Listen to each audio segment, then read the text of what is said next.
നമ്മുടെ SSLC maths എക്സാമിൻ്റെ quick റിവിഷനാണ് നടത്തുന്ന എല്ലാ ചാപ്റ്ററുടെ ഓടി വേഗം നമുക്കൊന്ന് തീർക്കാം. എക്സാം അടുത്ത് വരികയാണ്. 17/3/2025 എക്സാം. ഇത് നമ്മളുടെ SSLCയിലെ ഈ മാത്സ് ടെക്സ്റ്റ് ബുക്ക് എന്ന് പറയുന്നത് അവസാനത്തെ പരീക്ഷ എഴുതുന്ന ആ പുസ്തകവുമായി ബന്ധപ്പെട്ട അവസാനത്തെ പരീക്ഷ എഴുതിയ കുട്ടികളാണ് നിങ്ങൾ. അപ്പം നമ്മൾക്ക് ക്വസ്റ്റ്യൻ ഒന്നെങ്കിൽ ലാസ്റ്റ് ബാച്ച് ആയതുകൊണ്ട് ചിലപ്പോൾ എളുപ്പമാകാൻ സാധ്യതയുണ്ട്, അല്ലെങ്കിൽ ഒരു പക്ഷേ ലാസ്റ്റ് ബാച്ച് ആയതുകൊണ്ട് ഒരു വെറൈറ്റി ക്വസ്റ്റ്യൻസ് ഇരിക്കട്ടെ എന്ന് വിചാരിച്ച് പുതിയ രീതിയിലുള്ള ചോദ്യങ്ങളും ഉണ്ടാവാൻ സാധ്യതയുണ്ട്. അതുകൊണ്ട് രണ്ട് തരത്തിലുള്ള ചോദ്യങ്ങളും ഞാൻ ഇന്ന് ഉൾപ്പെടുത്തിയിട്ടുണ്ട്. അപ്പം നമുക്ക് വേഗം ഒന്ന് നോക്കാം. ആദ്യത്തെ ചോദ്യം തന്നെ ആ ചാപ്റ്ററിലെ ഏതാണ്ട് എല്ലാ കോൺസെപ്റ്റും ഉൾപ്പെടുന്നത് പോലെ ഒരു ചോദ്യമാണ് ഞാൻ ഇവിടെ നിങ്ങൾക്ക് വേണ്ടി തരുന്നത്. ഒരു സമാന്തര ശ്രേണിയുടെ ബീജഗണിത രൂപം 7n+3 ആൾജിബ്രയ്ക്ക് form and arithmetic sequence 7n+3 തന്നിട്ടുണ്ട്. അങ്ങനെയെങ്കിൽ പൊതുവ്യത്യാസം എത്ര? അപ്പോൾ ഇങ്ങനൊരു ചോദ്യം പരീക്ഷയ്ക്ക് വന്നാൽ നിങ്ങളൊന്നും പേടിക്കേണ്ട, ധൈര്യമായിട്ട് ഈ എന്നിനോട് ചേർന്ന് നിൽക്കുന്ന വ്യക്തി ആരാണോ അതായിരിക്കും കോമൺ ഡിഫറൻസ്. സോ പൊതുവ്യത്യാസം എന്ന് പറയുന്നത് ഇവിടെ ആരാണ്? 7 ആയിരിക്കും. ഫൈൻഡ് കോമൺ ഡിഫറൻസ് എന്ന് പറയുന്നത് ആരാണ്? എന്നിനോട് ചേർന്ന് നിൽക്കുന്ന വ്യക്തി ആരാണോ അതായിരിക്കും കോമൺ ഡിഫറൻസ്. സംശയമൊന്നുമില്ലല്ലോ. ദെൻ ഫസ്റ്റ് ടേം എന്ന് പറഞ്ഞാൽ നിങ്ങൾ എന്ത് ചെയ്യണമെന്നറിയോ? ഈ എന്നിനെ അങ്ങ് മറന്നേക്കുക. എന്നിനെ മറന്നിട്ട് ബാക്കി വരുന്ന സംഖ്യകൾ 7ഉം 3 കൂട്ടിയാൽ മതി. 7ഉം 3 എത്രയാണ്? ഫസ്റ്റ് ടേം എന്ന് പറയുന്നത് 10 ആണ്. So first term is 10. Clear അല്ലേ? ഇത്രയും പിടികിട്ടിയല്ലോ. പൊതുവ്യത്യാസം എന്ന് പറയുന്നത് എന്നിനോട് ചേർന്ന് നിൽക്കുന്ന വ്യക്തി ആരാണോ അതായിരിക്കും കോമൺ ഡിഫറൻസ്. ഫസ്റ്റ് ടേം എന്ന് പറയുന്നത് എന്നിനെ നിങ്ങളങ്ങ് അവോയ്ഡ് ചെയ്തേക്കുക. ബാക്കി 7ഉം 3ഉം കൂടെ കൂട്ടുന്നതായിരിക്കും. ഓക്കെ, ഇനി ശ്രേണി എഴുതുക. Write the sequence. കോമൺ ഡിഫറൻസും ഫസ്റ്റ് ടേമും കിട്ടിയെങ്കിൽ പിന്നെ നമുക്ക് ചെയ്യാൻ പാടുണ്ടോ? ഇല്ലല്ലോ. ഫസ്റ്റ് ടേം എന്ന് പറയുന്നത് ആരാണ് ഇവിടെ? ഫസ്റ്റ് ടേം എന്ന് പറയുന്നത് 10 ആണ്. 10 ആണ് ഫസ്റ്റ് ടേം. ദെൻ അതിനോട് എത്ര കൂട്ടണം? കോമൺ ഡിഫറൻസ് ആഡ് ചെയ്ത് പോയാൽ പോരെ? 10 10 10ൻ്റെ കൂടെ 7 കൂട്ടിയ 17 17 7ഉം 24 എങ്ങനെ പോകും? This is A sequence. Clear അല്ലേ? അപ്പോൾ റൈറ്റ് ദ സീക്വൻസ് എന്ന് പറയുന്നത് നമുക്ക് എന്ത് എഴുതാം? 10 17 24 ഇങ്ങനെ പോകും. ഓക്കെ, ഇനി what is A 24th term? 24ാം പദം എഴുതുക എന്ന് പറഞ്ഞാൽ എന്ത് ചെയ്താൽ മതി? എന്നിൻ്റെ പ്ലേസിൽ നമ്മൾ എന്ത് കൊടുത്താൽ മതി? 24 എന്ന് കൊടുത്താൽ മതി. അതായത് 7 × 24 + 3. 7 × 24 എത്രയാണ്? 168. 168 + 3 എത്ര വരും? 171 വരും അല്ലേ? 171. സോ 24th ടേം എന്ന് പറയുന്നത് എങ്ങനെ വരും? 171. Answer is 171. എന്താ സംഭവിച്ചത്? ഇച്ചിരി വലുതാക്കി വേണം ചെയ്ത് കാണിക്കാം. നമ്മളുടെ ബീജഗണിത രൂപം 7n+3 എന്നാണ്. 24ാമത്തെ ടേം കണ്ടുപിടിക്കാൻ പറഞ്ഞാൽ എന്നിൻ്റെ പ്ലേസിൽ 24 കൊടുത്താൽ മതി. Then +3. 7 × 24 168 + 3 that is equal to 171. 24ാമത്തെ ടേം 171 ആണ്. അപ്പോൾ 24th ടേം എന്ന് പറയുന്നത് എന്താണ്? 171. ആദ്യത്തെ 24 പദങ്ങളുടെ തുക കാണുക. Sum of the first 24 term 24. അപ്പോൾ സം കണ്ടുപിടിക്കാനുള്ള ഇക്വേഷൻ നമുക്കറിയാം. എന്താണ് സം കണ്ടുപിടിക്കാനുള്ള ഇക്വേഷൻ? സമ്മിന് 2 ഇക്വേഷൻ ഉണ്ട്. ഏത് ഇക്വേഷൻ വേണമെങ്കിലും ഉപയോഗിക്കാം. സം ഈസ് ഈക്വൽ ടു, അല്ലെങ്കിൽ തുക സമം എന്താണ്? n/2 × xn + x1. നിങ്ങൾ പല സ്കൂളുകളിലും പല രീതിയായിരിക്കും ഉപയോഗിച്ചിരിക്കുന്നത്. എത്ര എണ്ണം ഉണ്ടെന്നുള്ള ആദ്യം n/2 ലാസ്റ്റ് ടൈം അവസാന പദത്തിനെയാണ് നമ്മൾ xn എന്ന് വിളിക്കുന്നത്. ആദ്യ പദത്തിന് x1 എന്ന് വിളിക്കും. ചില സ്കൂളിലൊക്കെ n/2 × 2f + n - 1 × d എന്ന് പറയാറുണ്ട്. ചില സ്കൂളിൽ n/2 × x1 + പിന്നെ xnൻ്റെ സ്ഥാനത്ത് ആൾജിബ്രയ്ക്ക് ഫോം എഴുതിയിട്ട് അവിടെ നമുക്ക് സബ്സ്റ്റിറ്റ്യൂട്ട് ചെയ്ത് ചെയ്യാം. എങ്ങനെ വേണമെങ്കിലും ചെയ്യാം. അപ്പോൾ ഇവിടെ എത്ര ടേംസിൻ്റെ? 24 പദങ്ങളുടെയാണ്. സോ നമ്മൾ എന്നിൻ്റെ അവിടെ എന്ത് കൊടുക്കുന്നു? 24/2 24ാമത്തെ പടം നമുക്ക് കിട്ടി എത്ര? 171. ഫസ്റ്റ് ടൈം ആരായിരുന്നു? 10. So 24/2 into 171 10 181.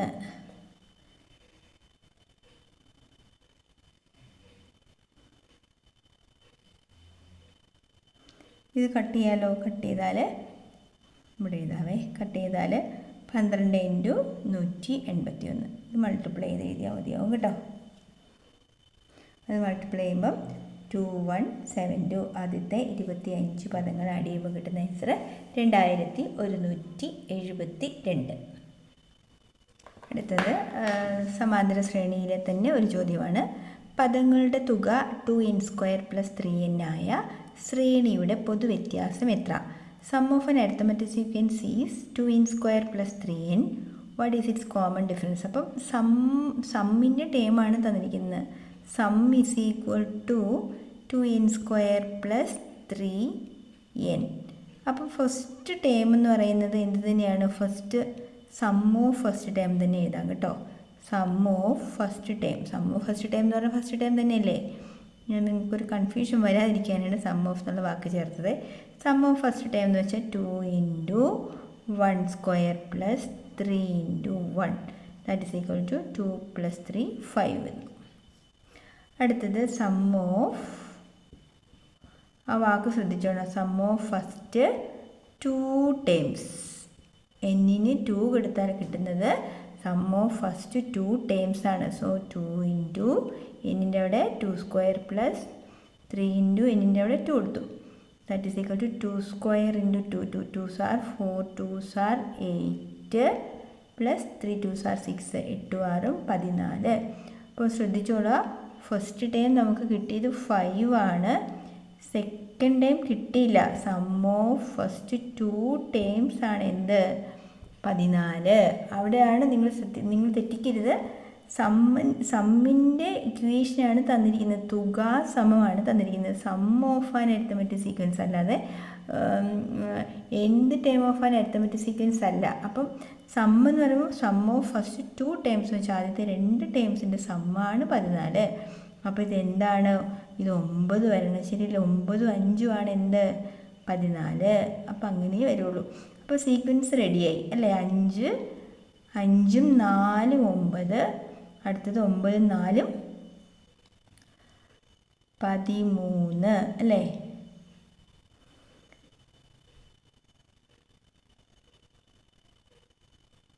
എക്സെട്ര. അപ്പോൾ ഇവിടെ ശ്രദ്ധിച്ചോളുക, ഞാൻ വെറുതെ ഈ സം ഓഫ് ഫസ്റ്റ് 3 ടൈം കൂടെ എഴുതിയേക്കാവേ. Sum of first 3 times. 3 times പറഞ്ഞാൽ എങ്ങനെ വരണം? 2 × 3² + 3 × 3ൻ്റെ സ്ഥാനത്ത് നമ്മൾ 3 കൊടുക്കുക. അപ്പോൾ 3² എന്ന് വെച്ചാൽ 9 × 2 18. 3 3s are 9. 18 + 9 എത്രയാണ്? 27 വരും. ആദ്യത്തെ 3 ടേംസിൻ്റെ സമ്മ് 27 ആണോ? കൂട്ടി നോക്കിയേ. 5 + 9 + 13 ശരിയല്ലേ? 27 അല്ലേ വരുന്നത്? എന്തെങ്കിലും പ്രശ്നമുണ്ടോ? ഇല്ല. ഓക്കെ. അപ്പോൾ നിങ്ങളിങ്ങനെ 3 ടൈം വരെയൊന്നും കണ്ടുപിടിക്കേണ്ട. 2 ടൈം ഫസ്റ്റ് 2 ടൈം കണ്ടുപിടിക്കുമ്പോൾ തന്നെ നമുക്ക് സീക്വൻസ് കിട്ടും. സീക്വൻസ് കിട്ടിയാൽ പിന്നെ നമുക്ക് ആഡ് ചെയ്ത് എഴുതിയാൽ മതിയാവും. സർക്കിൾസിലെ ചില കോൺസെപ്റ്റ് ഞാൻ വേഗം പറഞ്ഞു പോവാം. ഇതിൽ നോക്കുക, ഇവിടെ ഒരു സർക്കിളിൻ്റെ സെൻറ്റർ ആംഗിൾ, ഇവിടെ സെൻറ്റർ ആംഗിൾ എന്ന് പറയുന്നത് 84 എന്ന് കൊടുത്തിട്ടുണ്ട്. അപ്പോൾ സെൻറ്റർ ആംഗിളിൻ്റെ ഹാഫ് ആയിരിക്കും ആ ഒരു സെൻറ്റർ ആംഗിൾ വരച്ചിരിക്കുന്ന ഈ ഒരു സെഗ്മെൻറ്റിലാണല്ലോ, ഈ ഒരു ഭാഗത്താണ് നമ്മൾ സർക്കിൾ സെൻറ്റർ ആംഗിൾ വരച്ചിരിക്കുന്നത്. അപ്പോൾ ഇതിൻ്റെ ഓൾട്ടർനേറ്റ് സെഗ്മെൻറ്റിൽ അല്ലെങ്കിൽ ഇതിൻ്റെ മറുകണ്ടത്തിൽ എവിടെ ഉണ്ടാക്കുന്ന ആംഗിളും ഇതിൻ്റെ ഹാഫ് ആയിരിക്കും. അത് 84ൻ്റെ പകുതിയായ 42 ആയിരിക്കും ഇത് മറന്നേ പോകരുത് കേട്ടോ. ഇനി അടുത്തൊരു കോൺസെപ്റ്റ് എന്ന് പറയുന്നത്, ഒരു സെഗ്മെൻറ്റിൽ ഒരിടത്തുനിന്ന് തന്നെ തുടങ്ങി അവസാനിക്കുന്ന എത്ര ആംഗിൾസ് വരച്ചാലും അത് സെയിം ആയിരിക്കും. അപ്പോൾ ഇവിടെ നോക്കുക, ഇവിടുത്തെ ആംഗിൾ 53 ആണെങ്കിൽ ഇതും എന്ത് തന്നെയാണ്? ഇതും 53 തന്നെയായിരിക്കും. അപ്പോൾ എക്സ് എന്ന് പറയുന്നത് ഇവിടെ എത്രയാണ്? 53. അപ്പം ഒരേ സെഗ്മെൻറ്റിൽ ഒരു രണ്ട് പോയിന്റിൽ തുടങ്ങി അവസാനിക്കുന്ന രീതിയിലുള്ള എത്ര ആംഗിൾസ് വരച്ചാലും ഇപ്പം സപ്പോസ് ഞാൻ ഇവിടുന്ന് വരച്ചു എന്ന് വിചാരിക്കുക, ഇതും എന്ത് തന്നെയായിരിക്കും 53 തന്നെയായിരിക്കും. ഓക്കെ, ഇനി ഒരു കാര്യമുള്ളത് സെമി സർക്കിളിൽ നമ്മളൊരു ആംഗിൾ വരച്ചാൽ കൃത്യമായിട്ട് അത് എത്ര ഡിഗ്രി ആയിരിക്കും? 90 ഡിഗ്രി ആയിരിക്കും. സെമി സർക്കിൾ എന്ന് ഓർത്തോണം. സെമി സർക്കിൾ വെച്ച് ഈ ഒരു കോൺസെപ്റ്റ് ഉപയോഗിച്ച് ഏതെങ്കിലുമൊക്കെ ചോദ്യങ്ങൾ വരാൻ സാധ്യതയുണ്ട് കേട്ടോ. അപ്പോൾ സെമി സർക്കിളിൽ നമ്മളൊരു ആംഗിൾ ഫോം ചെയ്താൽ ആ ആംഗിൾ എന്ന് പറയുന്നത് 90 ഡിഗ്രി ആയിരിക്കും. പിന്നെയുള്ളത് സൈക്ലിക് ക്വാഡ്രിലാറ്ററൽ, ചക്രീയ ചതുർഭുജം. അതായത് ഒരു സർക്കിളിൽ ചതുരത്തിന് 4 മൂലകളും ഉൾപ്പെടുന്ന രീതിയിൽ നമ്മളൊരു ചതുരം വരച്ചു എന്ന് വിചാരിക്കുക. അപ്പം ഈ 4 മൂലകളും ഓൺ ദ സർക്കിൾ ആണെങ്കിൽ such type of quadrilaterals are called cyclic quadrilateral. Cyclic quadrilateral ആകണം എങ്കിൽ കണ്ടീഷൻ എന്താണ്? Opposite angles are supplementary. Supplementary എന്ന് വെച്ചാൽ എതിർ കോണുകൾ കൂട്ടുമ്പോൾ നമുക്ക് എത്ര കിട്ടണം? 180. ഇത് 113 ആണെങ്കിൽ ഇത് എത്ര വരും? 113 നിന്ന് 113 കുറച്ചാൽ 67 ഡിഗ്രി. രണ്ടോട് കൂട്ടി നമുക്ക് എന്ത് കിട്ടണം? 180. സോ ഇത് 80 ആണെങ്കിൽ ഇത് ഉറപ്പായിട്ട് 100 ആയിരിക്കും. 100 80 100. അപ്പോൾ ഒരു സൈക്ലിക് ക്വാഡ്രിലാറ്ററിൻ്റെ ഓപ്പോസിറ്റ് ആംഗിൾസ് എപ്പോഴും 180 ആയിരിക്കും. ഇത്രയും കോൺസെപ്റ്റ് പിടികിട്ടിയല്ലോ. അടുത്തത് സർക്കിളുമായിട്ട് ബന്ധപ്പെട്ട തന്നെ ഒരു ചോദ്യമാണ്. ഇത് ഇവിടെ പി ബിയുടെ ലെങ്ത് 3 സെൻറ്റിമീറ്ററിൽ നിന്നും ബി എയുടെ ലെങ്ത് 13 എന്നും പി ഡിയുടെ ലെങ്ത് 4 എന്നും പി സി തന്നിട്ടില്ല. നമ്മളടുത്ത് ചോദിച്ചിരിക്കുന്നത് find the length of C D. C ഡിയുടെ നീളം എത്ര എന്നാണ് ചോദിച്ചിരിക്കുന്നത്. Find the length of C D. ഓപ്ഷന് കൊടുത്തിട്ടുണ്ട്. ഓപ്ഷൻ 24, 12, 6, 8. വൃത്തത്തിൽ എ ബി സി ഡി എന്നീ ഞാണുകൾ എന്ന് വെച്ചാൽ കോഡാണ് കേട്ടോ. കോഡിൻ്റെ ലെങ്ത്ത് പിയിൽ കട്ട് ചെയ്യുന്നു എന്നൊക്കെ ചിത്രത്തിൽ കാണിച്ചിട്ടുണ്ട്. ഓക്കെ, അപ്പോൾ ഇത് ചെയ്യാനായിട്ടൊരു ഇക്വേഷൻ നമ്മുടെ കൈവശമുണ്ട്. എന്താണ് equation? P A into P B equal to P C into P D. കേട്ടിട്ടുണ്ടല്ലോ. അപ്പോൾ നമ്മുടെ വാല്യൂസ് എല്ലാം കൊടുക്കുക. പി മുതൽ എ വരെയുള്ള നീളം ഇവിടെ നിന്ന് ഇവിടെ വരെ 3 ആണ്, ഇവിടെ നിന്ന് ഇവിടെ വരെ 13. അപ്പോൾ 13 3 16 എന്ത്? പി എയുടെ നീളം. 16 ഇൻറ്റു പി ബി എത്രയാണ്? പി ബി എന്ന് പറയുന്നത് 3 ഈക്വൽ ടു പി സിയുടെ ലെങ്ത് എത്രയാ? നമുക്ക് അറിഞ്ഞുകൂടാ. പക്ഷെ ഒരു കാര്യം നമുക്കിവിടെ എഴുതാം. എന്താണ്? 4 പ്ലസ് ഈ അറിയില്ലാത്തതിന് വേണം എക്സ് എന്ന് കൊടുത്തു ഇൻറ്റു പി ഡി എത്ര? 4. ക്ലിയർ അല്ലേ? ഈ 4 പ്ലസ് എക്സ് വന്ന കഥ മനസ്സിലായോ? ഈ പി സി എന്ന് വെച്ചാൽ പി ഡിയും ഡി സിയും കൂടെ കൂട്ടുന്ന പി ഡിയുടെ നീളം 4 എന്നും ഡി സിയുടെ നീളത്തിന് എക്സ് എന്നും വിളിച്ചു. അപ്പം ക്ലിയർ അല്ലേ? ദെൻ 16 3 48 ഇൻറ്റു 4 ഇങ്ങോട്ട് വരുമ്പോൾ എന്താണെന്ന് അറിയോ? ഡിവൈഡഡ് ബൈ 4 ആവും. That is 4 plus x. 48നെ 4 കൊണ്ട് ഡിവൈഡ് ചെയ്ത് എന്ത് വരും? 12 4 48. So 4 plus x. ഇവിടെ നിന്ന് എക്സ് കണ്ടുപിടിക്കാൻ ഈ പ്ലസ് 4 ഇങ്ങോട്ട് കൊണ്ടുവന്നാൽ പോരെ. So x equal to 12 minus 4 that is equal to 8. അപ്പോൾ നമ്മുടെ ഓപ്ഷനിലുള്ള ആൻസർ ഏതാണ്? ഇവിടെ ഓപ്ഷനിലുള്ളതിൽ ആൻസർ 8 ആണ് കറക്റ്റ് ആൻസർ. അടുത്ത ചോദ്യം, 10Aയിൽ 22 ആൺകുട്ടികളും 18 പെൺകുട്ടികളും ഉണ്ട്. ഗണിതമേളയിൽ പങ്കെടുക്കുന്നതിനായി ഒരു കുട്ടിയെ തിരഞ്ഞെടുത്താൽ ആ കുട്ടി ആൺകുട്ടിയാവുന്നതിനുള്ള സാധ്യത. What is the probability of getting A boy? ഒരു ആൺകുട്ടിയെ കിട്ടാനുള്ള പ്രോബബിലിറ്റി എത്ര? ഒരു കുട്ടി പെൺകുട്ടിയാകുന്നതിനുള്ള സാധ്യത എത്ര? What is the probability of getting A girl? അപ്പോൾ നമുക്ക് എപ്പോഴും നമ്മൾ പ്രോബബിലിറ്റി എടുക്കുമ്പോൾ ഡിനോമിനേറ്ററിൽ ആകെ കുട്ടികളുടെ എണ്ണം എഴുതണം. സോ ആകെ 22 പ്ലസ് 18 എത്ര? ആകെ 40 കുട്ടികളാണ് ആ ക്ലാസ്സിലുള്ളത്. അതിൽ നിന്നും പരിപാടിയിൽ പങ്കെടുക്കുന്നതിന് ഒരു ആൺകുട്ടിയെ നമുക്ക് തിരഞ്ഞെടുക്കണം. അപ്പോൾ 40ൽ എത്ര ആൺകുട്ടികളെ കിട്ടാൻ സാധ്യതയുണ്ട്? 22. സോ 22/40 എന്നുള്ളതാണ് കറക്റ്റ് ആൻസർ. ഒരു പെൺകുട്ടിയെ കിട്ടാനുള്ള സാധ്യത എത്ര? 40ൽ 18 എണ്ണം മാത്രമേ എന്ത് കിട്ടാൻ സാധ്യതയുള്ളൂ? പെൺകുട്ടികളെ കിട്ടാൻ സാധ്യതയുള്ളൂ. ക്ലിയർ അല്ലേ? ഇവിടെ ഒരു ചോദ്യം കണ്ടോ? ഈ ഒരു ചോദ്യത്തിൽ ഡാർക്കനായിട്ട് ഷെയ്ഡ് ചെയ്ത ഭാഗം ഇന്നെടുക്കുകയാണല്ലോ. അപ്പം ഞാൻ കണ്ണടച്ച് ഒരു കുത്തിട്ടാൽ ആ കുത്ത് ഈ ഡാർക്കായിട്ട് ഷെയ്ഡ് ചെയ്തെടുത്ത് വീഴാനുള്ള സാധ്യത, അതായത് ഡാർക്കനായിട്ട് ഷെയ്ഡ് ചെയ്തെടുത്ത് ഒരു പോയിൻ്റ് ഇടാനുള്ള പ്രോബബിലിറ്റി എത്രയാണ് എന്ന് ചോദിച്ചാൽ നമ്മൾ ഈ ചിത്രങ്ങളെ ഈക്വൽ ഡിവിഷനായിട്ട് കട്ട് ചെയ്യണം. കണ്ടോ, ഇതിവിടെ അതിൻ്റെ ആൻസർ ഇവിടെ കാണിച്ചിട്ടുണ്ട്. ഈ ചിത്രത്തിനെ ഈക്വൽ ഡിവിഷനായിട്ട് കട്ട് ചെയ്തു. എന്നിട്ട് ആകെ എത്ര നമ്പർ ഓഫ് പാർട്സ് ഇവിടെ ഉണ്ട്? ടോട്ടൽ 1 2 3 4 5 6 7 8, ആകെ 8 ഈക്വൽ പാർട്സ് ഉണ്ട്. അതിൽ എത്ര പാർട്സാണ് ഷെയ്ഡഡ് പോർഷനിൽ നിൽക്കുന്നത്? 4. സോ 4 8 അല്ലെങ്കിൽ 4/8. 4/8 കട്ട് ചെയ്താൽ 4ൻ്റെ ടേബിളിൽ 4 1s are 4, 4 2s are 8. So 1/2 chance ആണ് എന്തുള്ളത്? ഈ ഡാർക്കനായിട്ട് ഷെയ്ഡ് ചെയ്തെടുത്ത് വീഴാനുള്ള പ്രോബബിലിറ്റി. അപ്പം നിങ്ങളപ്പോൾ ഓർക്കും എല്ലാ ചിത്രങ്ങളുടെ ചോദ്യം ഇങ്ങനെ തന്നെയാണോ എന്ന്. അല്ല കേട്ടോ, അല്ലാത്തൊരു കേസ് കാണിക്കാം. ഇങ്ങനെയൊരു ചിത്രമാണെന്ന് വിചാരിക്കുക. ഇങ്ങനെയൊരു ചിത്രമാണെങ്കിൽ നമ്മൾ കണ്ണടച്ചൊരു കുത്തിട്ടുള്ള ഈ സർക്കിളിൻ്റെ അകത്ത് സർക്കിളിൻ്റെ അകത്ത് കുത്തു വീഴാനുള്ള സാധ്യത ചോദിച്ചാൽ ഞാൻ ഇത് ഇങ്ങനെ ഈക്വലായിട്ടൊക്കെ കട്ട് ചെയ്താൽ ഒരേ ഷേപ്പിലുള്ള വസ്തുക്കൾ കിട്ടുമോ? ഇല്ല, ഇതിനൊക്കെ വേറൊരു ഷേപ്പും അകത്ത് വേറൊരു ഷേപ്പും ആയിരിക്കും. അപ്പോൾ നമുക്ക് സെയിം ആയിട്ടുള്ള ഈക്വൽ ഡിവിഷൻസ് കിട്ടാൻ ബുദ്ധിമുട്ടാണ്. അപ്പോൾ നമ്മൾ എന്ത് ചെയ്യണമെന്നറിയോ? ഈ പുറത്ത് ഏറ്റവും പുറത്ത് നിൽക്കുന്ന ചിത്രം ഏതാണോ അതിൻ്റെ ഏരിയ ഓഫ് സ്ക്വയർ എന്നുള്ളത് ഡിനോമിനേറ്ററായും ഏരിയ ഓഫ് സർക്കിൾ എന്നുള്ളത് ന്യൂമറേറ്ററായിട്ടും എഴുതിയാൽ മതി. ഏരിയ ഓഫ് സർക്കിൾ, ഇതാണ് യഥാർത്ഥത്തിൽ ഉള്ള ഇക്വേഷൻ. പിന്നെ ഇതിൻ്റെ ബേസിക് കോൺസെപ്റ്റ് നിങ്ങൾ അറിയണം കേട്ടോ. ഏരിയ ഓഫ് എ സർക്കിൾ എന്താണെന്ന് നിങ്ങൾക്കറിയാം. πr² divided by area of a square എന്താണ്? a². അപ്പോഴും നിങ്ങൾക്ക് അവിടെ ഒരു പ്രശ്നമുണ്ട്. ഈ ലെറ്റേഴ്സ്, ഈ ആൾജിബ്രൈക് എക്സ്പ്രഷനിലെ ലെറ്റേഴ്സ് ഒരേപോലെ ആയിരിക്കണം. അപ്പോൾ നമ്മൾ ഇതിൻ്റെ സൈഡിനെ ഞാൻ എ എന്ന് വിളിച്ചുവെങ്കിൽ റേഡിയസിനെ എനിക്ക് എന്തെന്ന് വിളിച്ചാൽ മതി? എയുടെ പകുതിയായി a/2 എന്ന് വിളിച്ചാൽ പോരെ. അപ്പോൾ ഇവിടെ r എന്തെന്ന് എഴുതാവുള്ളൂ? a/2 എന്ന് എഴുതാവുള്ളൂ. ഒരേ അക്ഷരങ്ങൾ കൊണ്ട് വേണം നമ്മൾ ആ ഒരു ഇക്വേഷനെ റെപ്രസെൻ്റ് ചെയ്യാൻ. അതായത് πa² ഇൻറ്റു 2². So a² കട്ടായാൽ π/4. അതാണ് പ്രോബബിലിറ്റി. π/4 പ്രോബബിലിറ്റിയാണ് ഇതിനകത്ത് കുത്തുകൊള്ളാനുള്ള സാധ്യത. ഓക്കെ, അടുത്തൊരു ചോദ്യം. ഒരു ക്ലാസ്സിൽ 60 കുട്ടികളുണ്ട്, അതിൽ 30 പേർ ആൺകുട്ടികളാണ്. മറ്റൊരു ക്ലാസ്സിൽ 50 കുട്ടികളുണ്ട്, അതിൽ 25 പേർ ആൺകുട്ടികളാണ്.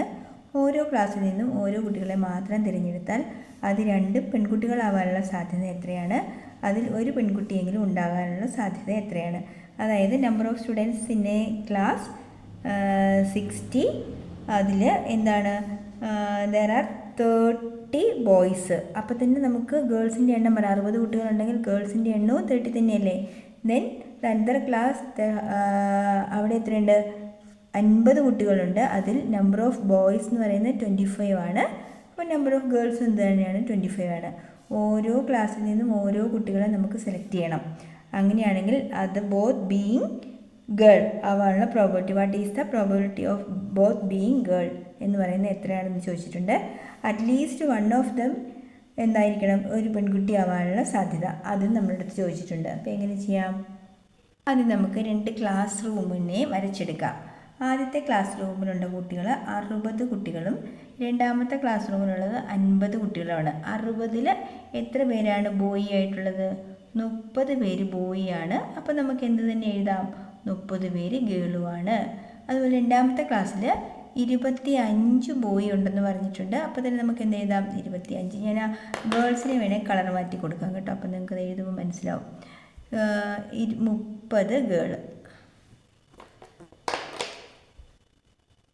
30 ഗേളും ഇവിടെ 25 ഗേളുമാണുള്ളത്. ചോദ്യം നമ്പർ 1 എന്താ? അപ്പോൾ total how many ways the selection can be do?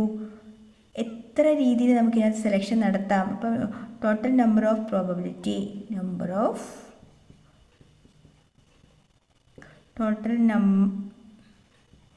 Total number of probability അല്ലെങ്കിൽ ആകെ സാധ്യത.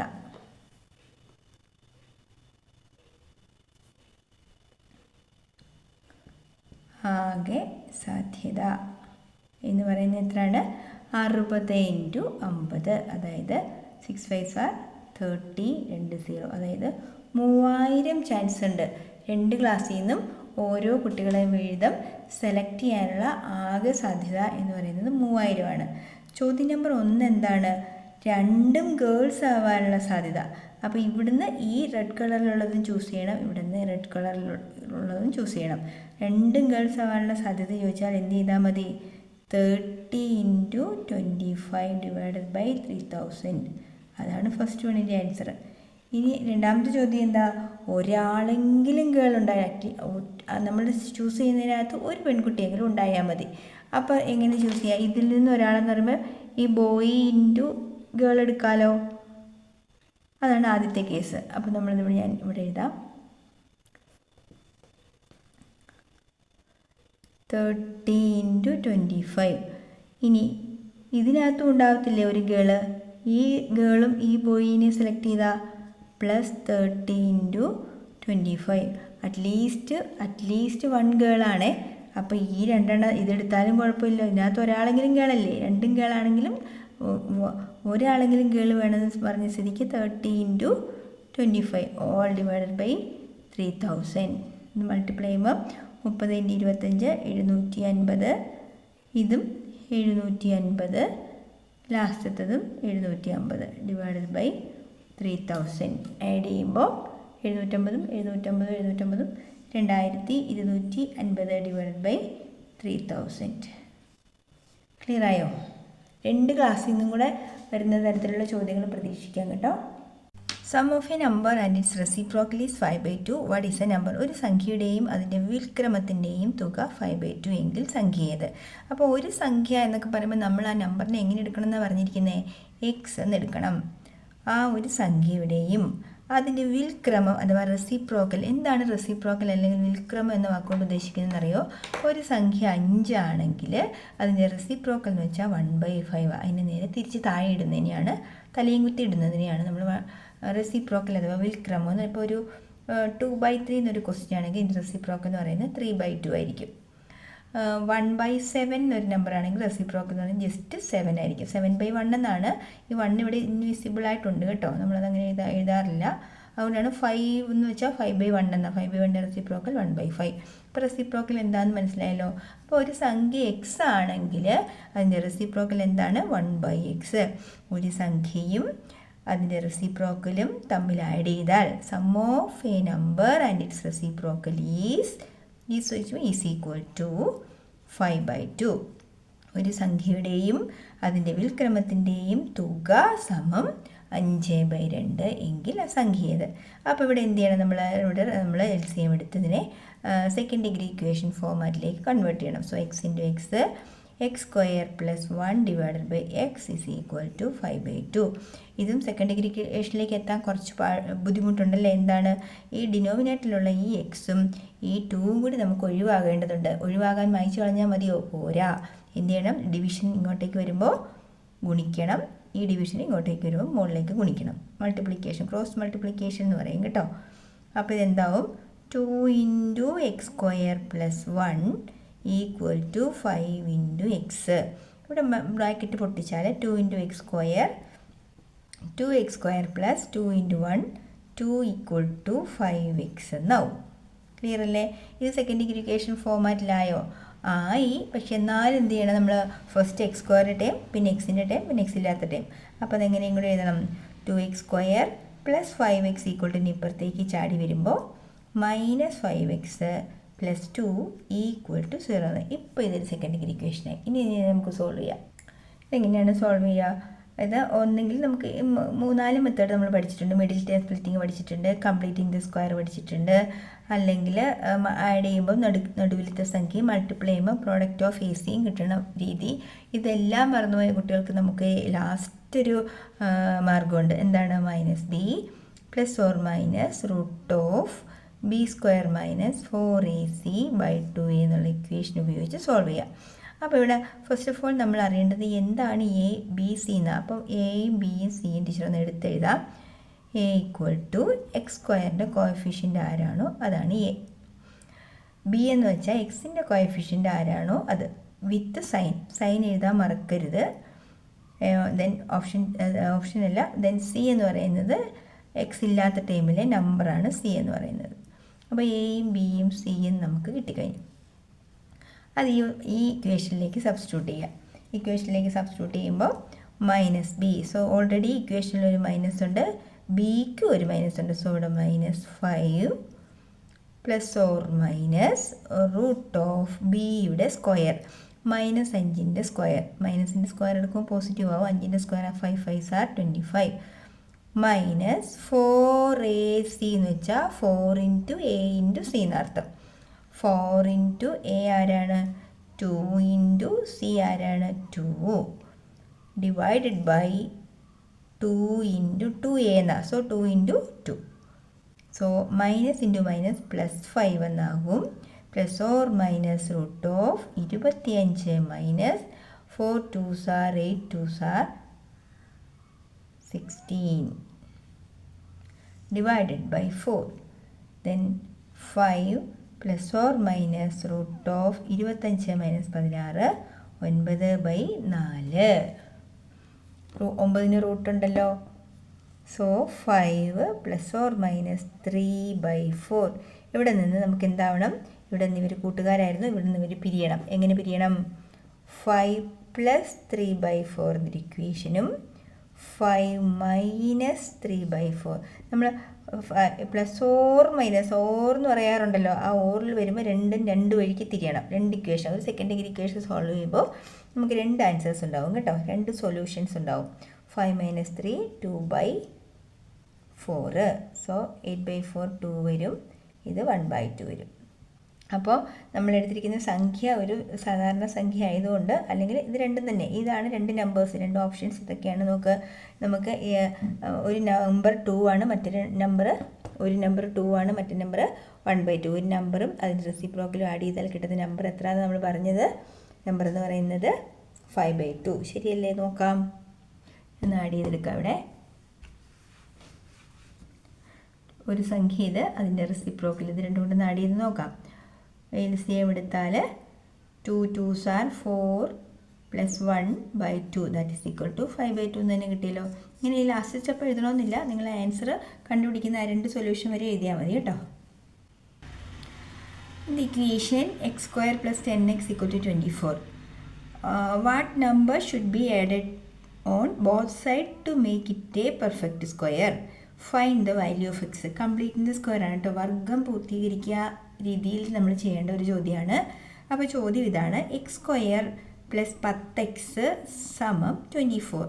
അപ്പോൾ വർഗം പൂർത്തിയാക്കൽ നമ്മൾ ചെയ്യുന്നത് എങ്ങനെയാണ്? കംപ്ലീറ്റിംഗ് ദ സ്ക്വയർ ചെയ്യാനുള്ള മാർഗം, ഈ എക്സിൻ്റെ കോഎഫിഷ്യൻ്റ് ആരാണോ, ശ്രദ്ധിച്ചോ, എക്സിൻ്റെ കൂടെയുള്ള ആൾ ആരാണോ അയാളുടെ പകുതിയുടെ വർഗം, അയാളുടെ നേർപകുതി, അതിൻ്റെ സ്ക്വയർ.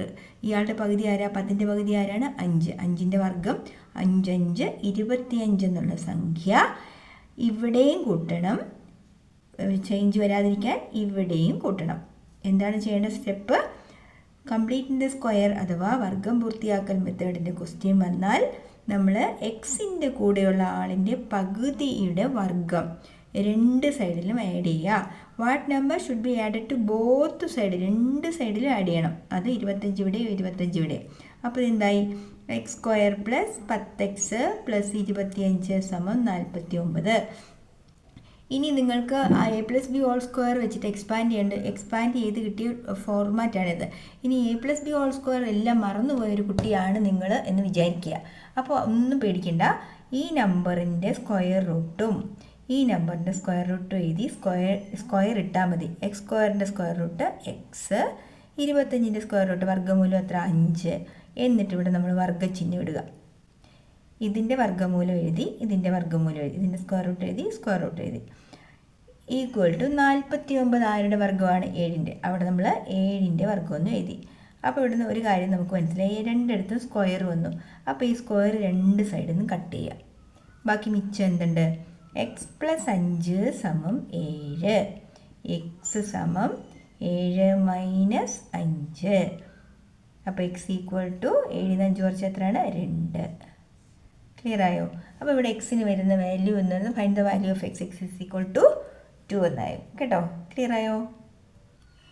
ഇത് ഇതുവരെ എക്സാമിനൊന്നും ചോദിച്ചിട്ടില്ലാത്ത ഒരു ചോദ്യമാണ്. ചിലപ്പോൾ നമുക്കിതൊന്ന് പ്രതീക്ഷിക്കാം കേട്ടോ. അതായത് tan A equal to 0.75 what is sine എന്ന് ചോദിച്ചിട്ടുണ്ട്. അപ്പം ഇത് നോക്കിയത് ഡെസിമൽ നമ്പറല്ലേ. അപ്പോൾ നമ്മൾ ഫസ്റ്റ് ഓഫ് ഓൾ നമ്മളിതിനെ എങ്ങനെ ആക്കണം?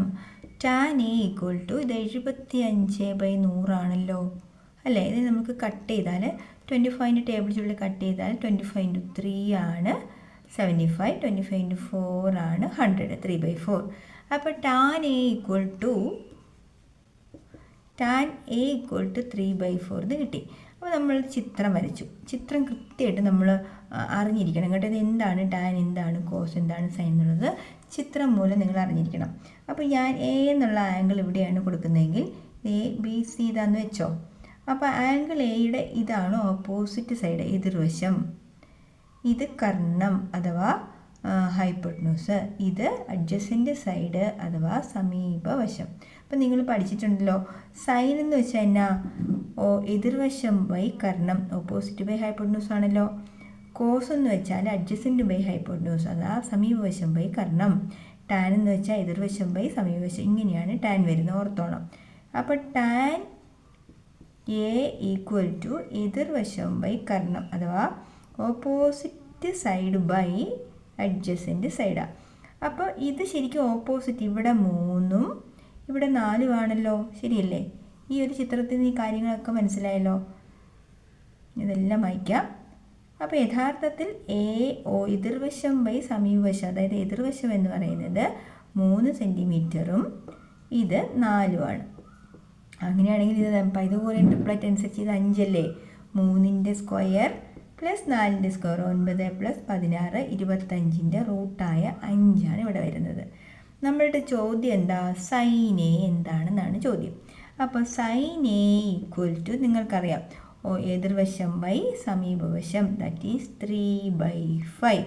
എതിർവശം ബൈ സമീപവശം ഇങ്ങനെ എഴുതണം. അപ്പോൾ ഫസ്റ്റ് ഓപ്ഷൻ എ ആണ് കറക്റ്റ് ആൻസർ. അടുത്ത ചോദ്യം. A man standing on the bank of river sees the top of the tree at an angle of elevation 50 degree. Stepping 20 meter back, find the angle to see at an angle of elevation 30 degree. ഒരു നദിയുടെ കരയിൽ നിൽക്കുന്ന ഒരാൾ ഒരു മരത്തിൻ്റെ മുകളിലേറ്റ് 50 degree മേൽക്കോണിൽ കാണുന്നു.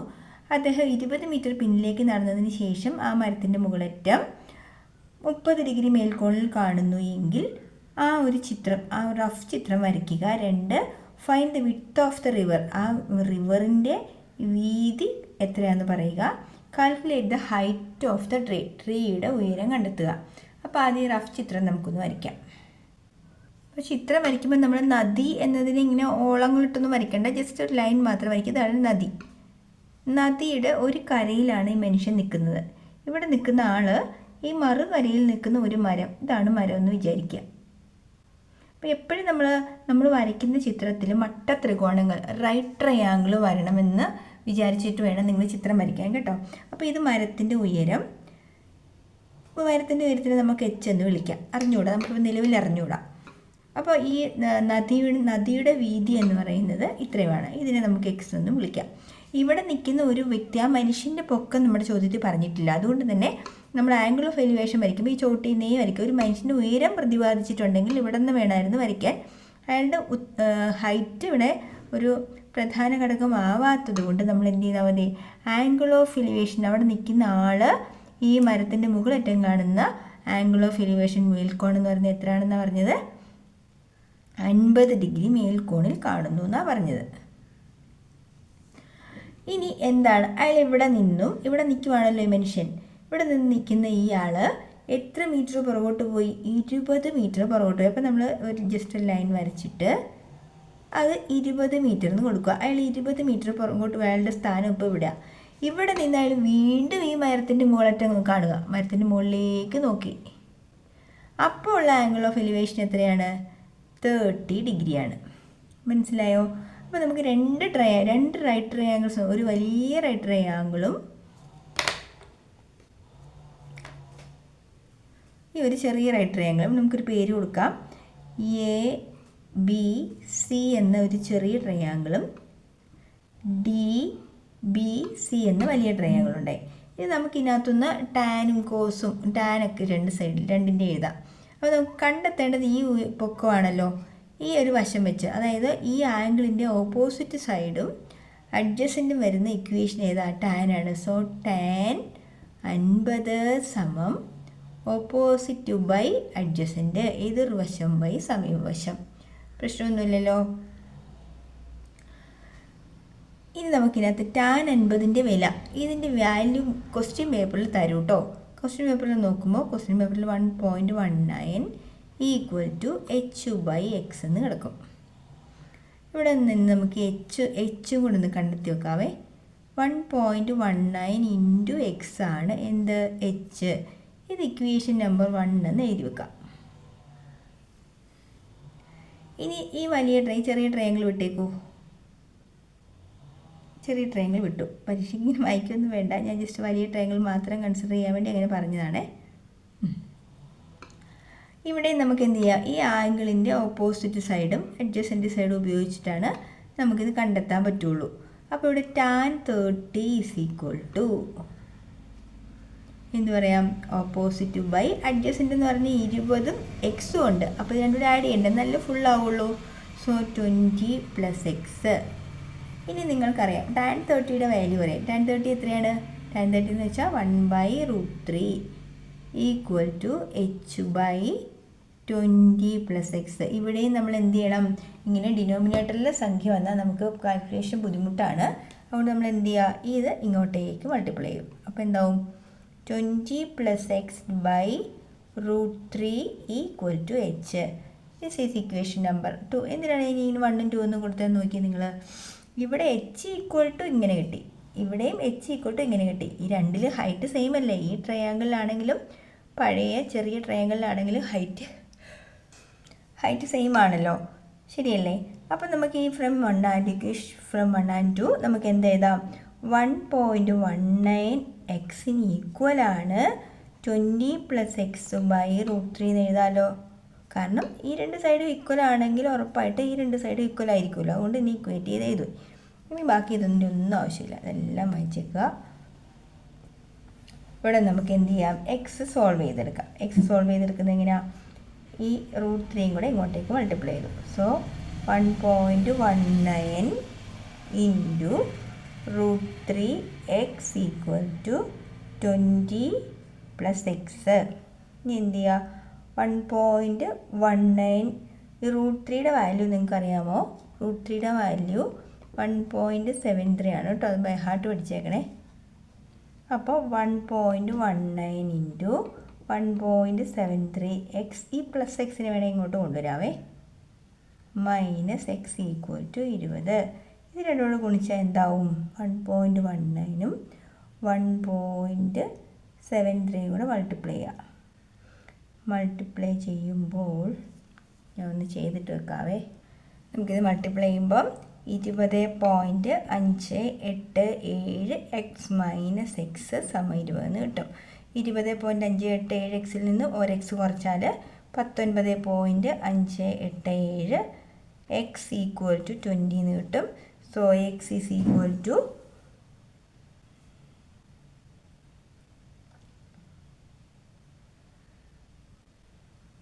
20 / 19.587.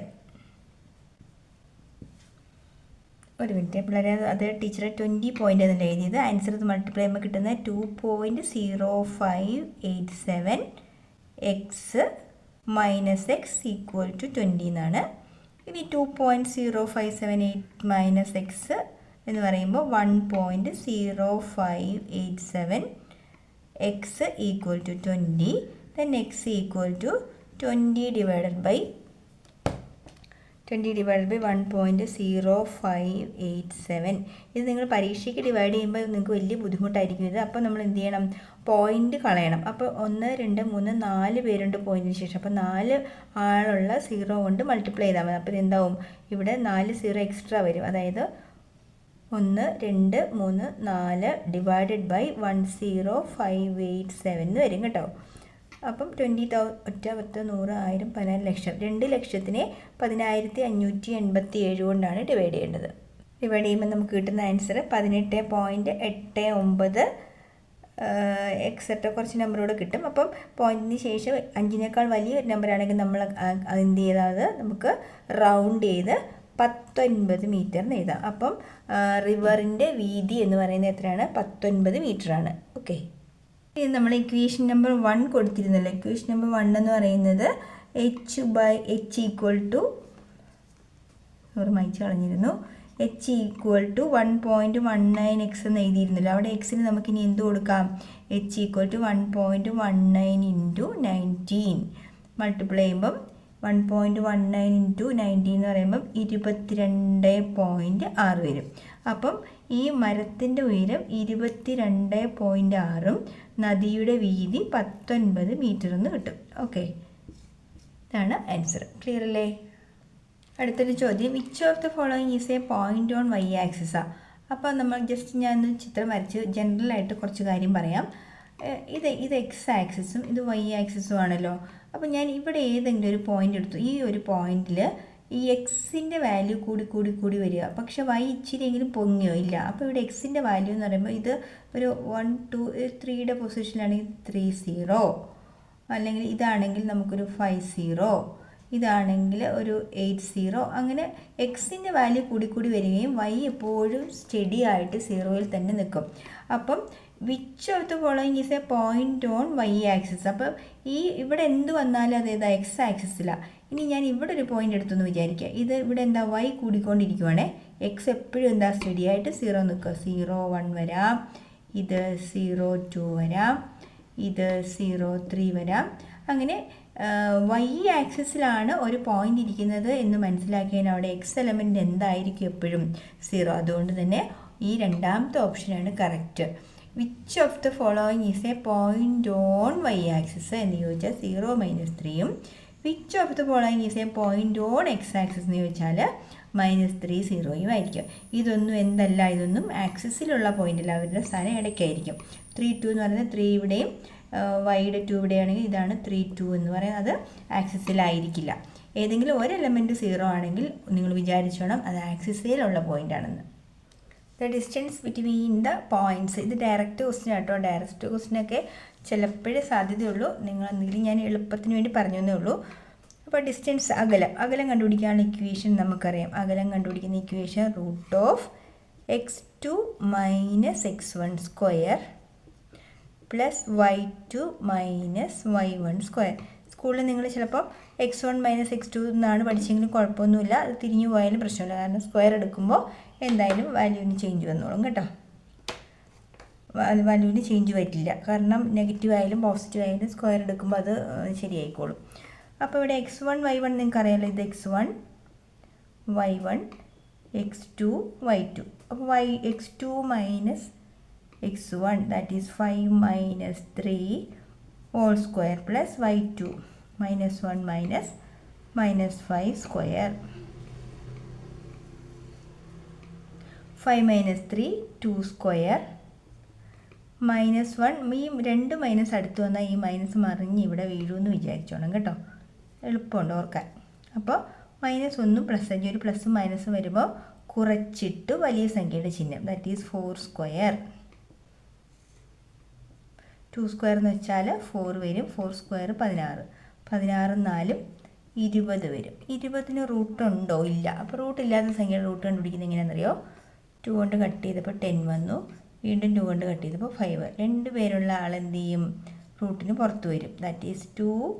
ഇയാൾക്ക് ജോഡിയൊന്നും ഇല്ലാത്തതുകൊണ്ട് അത് റൂട്ടിൻ്റെ ഉള്ളിൽ തന്നെ കിടക്കും. 2√5. അങ്ങനെ ആൻസർ ഉണ്ടോ? ഇവിടെ ഇതാ കിടക്കുന്നു. ഇതാണ് കറക്റ്റ് ആൻസർ. വശങ്ങൾ അക്ഷങ്ങൾക്ക് സമാന്തരമായ ഒരു ചതുരമാണ് ഇവിടെ കൊടുത്തിരിക്കുന്നത്. പാരലൽ എക്സ് ആക്സിസിനും വൈ ആക്സിസിനും പാരലലായിട്ടുള്ള ഒരു റെക്റ്റാങ്കിളാണ് ഇവിടെ കൊടുത്തിരിക്കുന്നത്. അങ്ങനെയാണെങ്കിൽ ബിയുടെയും ഡിയുടെയും സൂചക സംഖ്യകൾ അവയുടെ കോർഡിനേറ്റ്സ് എഴുതുക. അപ്പോൾ ഇവിടെ പാരലലാന്ന് പറഞ്ഞുകൊണ്ട് തന്നെ എക്സ് കൂടിയാണ് വരുന്നത് അല്ലേ. വൈ എന്ന് പറയുന്നത് 5ൻ്റെ നേരെയാണ് ഇരിക്കുന്നത്. ഞാൻ പറഞ്ഞില്ലേ എക്സ് ആക്സിസിലേക്ക് എക്സ് എലമെൻറ്റ് കൂടിക്കൊണ്ടേയിരിക്കും. അപ്പോൾ ഇവിടെ നോക്കുക, ഇവിടെ എക്സ് എവിടെ വരെ എത്തിയിട്ടുണ്ട്? 6 എത്തിയിട്ടുണ്ട്. അപ്പോൾ ഇവിടെ എന്ന് പറയുന്നത് എക്സ് എന്ന് പറയുന്നത് 6, വൈ അല്പം പോലും പൊങ്ങിയിട്ടില്ല. അപ്പോൾ വൈ എന്താ? 5. 6, 5 ഇത്. ഇനി നോക്കുക, ഈ 2 എന്ന് പറയുന്ന എക്സ് ഇതിന് നേരെ തന്നെയാണ് ഡിയുടെ പോയിന്റ് നിൽക്കുന്നത്. അപ്പോൾ ഇതെന്ത് തന്നെ? ഇത് 2 തന്നെയാണ്. പക്ഷെ 5 എന്നുള്ളത് വൈ എവിടെ വരെ പൊങ്ങി? വൈ എലമെൻറ്റ് 7 വരെ. സോ ഇത് 2, 7. മനസ്സിലായോ? 2, 7 എന്നുള്ളതാണ് ആ പോയിന്റ്. ക്ലിയർ ആയല്ലോ? അടുത്തത് ഒരു വരിയുടെ ചെരിവ്, അല്ലെങ്കിൽ സ്ലോപ്പ് കണ്ടുപിടിക്കാനുള്ള ഇക്വേഷൻ. ഒരു 2 ബിന്ദുക്കൾ തമ്മിലുള്ള ചെരിവ് x1 y1 2 ബിന്ദുക്കൾ x1 y1 x2 y2 ആണെങ്കിൽ ചെരിവ് കണ്ടുപിടിക്കുന്നത് y2 - y1 divided by x2 - x1 ആണ്. Slope is equal to y2 - y1 divided by x2 - x1. അങ്ങനെയാണെങ്കിൽ നമുക്ക് ഈ താഴെ പറയുന്ന ഈ 2 പോയിൻറ്റ്സിൻ്റെ A35, 79 എന്നീ ബിന്ദുക്കളുടെ ചരിവെന്ന് കണ്ടുപിടിക്കാം.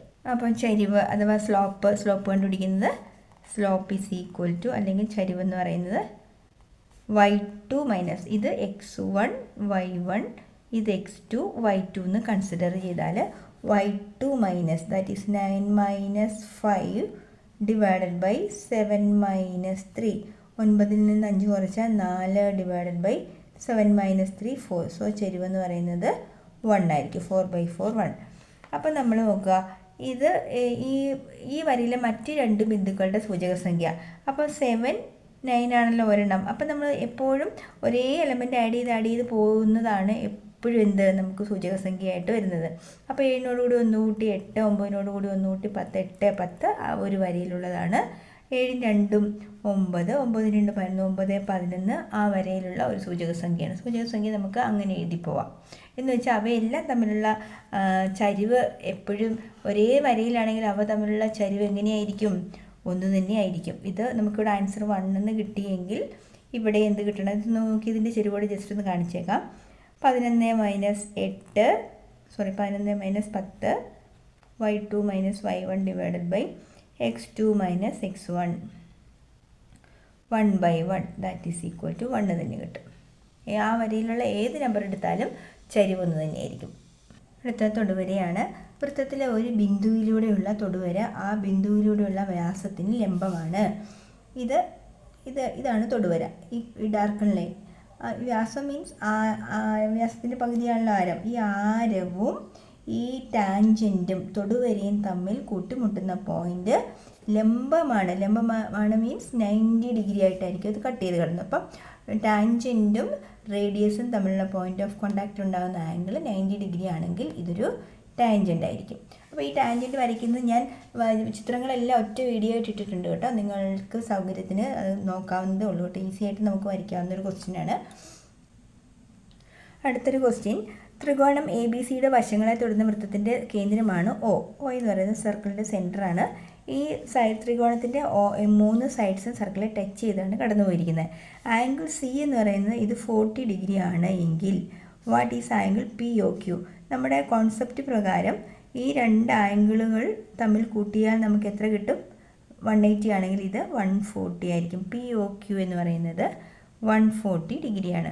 അതുപോലെ ആംഗിൾ POR എന്ന് പറയുന്നത് 120 ആണ്. ഇത് 120 എന്ന് തന്നിട്ടുണ്ടെങ്കിൽ ഇത് രണ്ടും കൂട്ടിയാൽ 180 കാരണം. അപ്പോൾ ഇതെന്താണ്? ഇത് 60 ഡിഗ്രി ആയിരിക്കും. അപ്പോൾ ആംഗിൾ A എന്ന് പറയുന്നത് 60 ഡിഗ്രിയാണ്. അപ്പോൾ ഈ ചിത്രവും നമ്മൾ തൊടുവര ഓരോ പോയിന്റിലും തൊടുവര വരയ്ക്കുന്നത് ഓർത്തിരുന്നാൽ നമുക്ക് ഈ ചിത്രം ഈസി ആയിട്ട് വരയ്ക്കാം. ഇതിന് ടീച്ചർ വീഡിയോ ഇട്ടിട്ടുണ്ട് കേട്ടോ. ഈ ഒരു ചിത്രത്തിൽ നിന്ന് ആംഗിൾ AOB കണ്ടെത്താൻ പറഞ്ഞിട്ടുണ്ട്.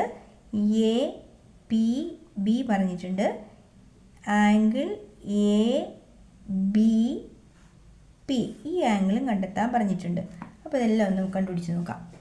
ഫസ്റ്റ് ആംഗിൾ AOB ഇത് 70 ആണെങ്കിൽ അതിൻ്റെ ഇരട്ടിയല്ലേ ഇത്? നമ്മളത് പഠിച്ചു, സെക്കൻഡ് ചാപ്റ്ററിൽ പഠിച്ച 140 ആണല്ലോ. ഇനി ഇത് 140 ആണെങ്കിൽ ഇത് റേഡിയസ് എന്ന ആശയം ഉപയോഗപ്പെടുത്തിയാൽ ഈ 2 കോണുകളും തുല്യമല്ലേ?